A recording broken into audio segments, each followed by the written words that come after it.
Hello everyone. Have you ever wondered if there is a smarter way to solve the physics problems without dealing with the messy forces like tension? Today I am going to show you exactly that using one of the simplest yet powerful system in mechanics, the Atwood machine. But here is the twist. Instead of using Newton's law, we will use the Lagrange's equation, an energy-based approach that makes complex problems surprisingly elegant. By end of this video, you will clearly understand how to derive the motion of this system step by step and why physicists love this method. Let's start with the basic. An Atwood's machine is a simple setup consists of two masses connected by a string passing over a pulley. Even though it looks simple, it demonstrates some important physics concept. It helps to understand how object accelerates under the gravity, how energy is conserved, and how constraint forces like tension work. Now traditionally, you would solve this using the Newton's law and draw free body diagram. But what makes this approach special is that when the constraints are involved, we are using the Lagrangian mechanics. Lagrangian mechanics is the alternative way to describe motion. Instead of focusing on forces, it focuses on energy. The key idea behind the Lagrangian is defined as L is equals to T minus V, where T is the kinetic energy, V is the potential energy. What makes this approach powerful is that it automatically handles constrained forces like tension without explicitly calculating them. So, instead of worrying about the forces, we just write the energy expression and apply to the single equation. Setting up the Atwood's machine. Now let us apply this to our Atwood's machine. First we define the coordinate. Let's say x is the downward displacement of mass m1. Since the string length is constant, the motion of m2 is automatically determined. This means our system has only one degree of freedom, which simplifies everything. Kinetic energy.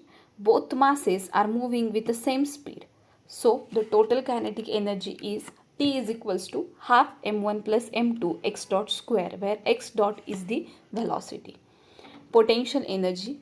We consider the gravitational potential energy for both the masses. As we know, the general formula for the potential energy is mgh. Here we have V is equals to minus m1g of x minus m2g L minus x. Here x is the displacement of mass m1, L is the total string length. Don't worry about the negative sign too much, they are just depend on our reference choices. Lagrangian.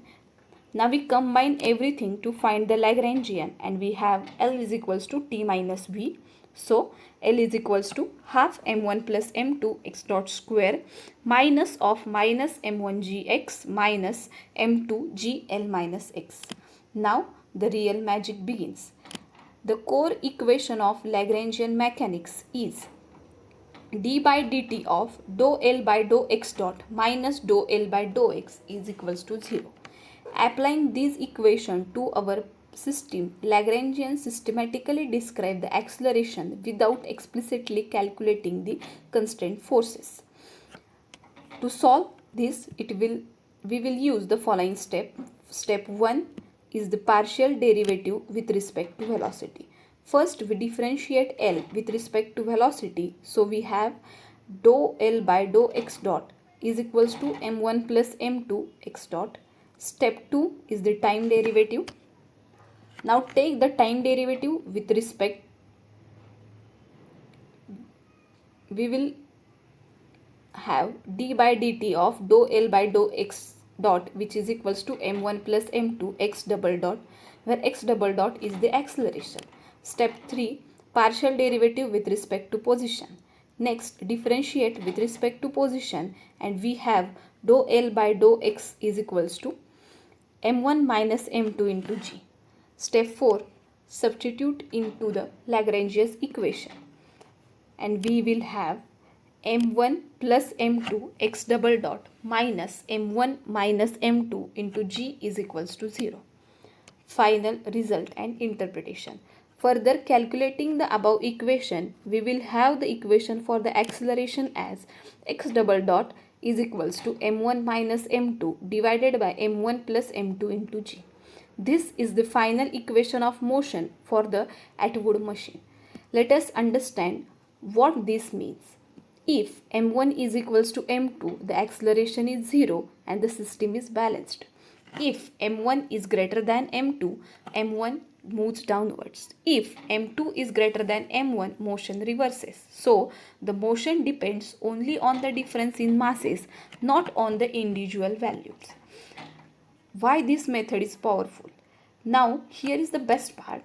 We never calculated tension. We never draw free body diagram. Yet we got the correct result, and that's the beauty of Lagrangian mechanics. Advanced insights.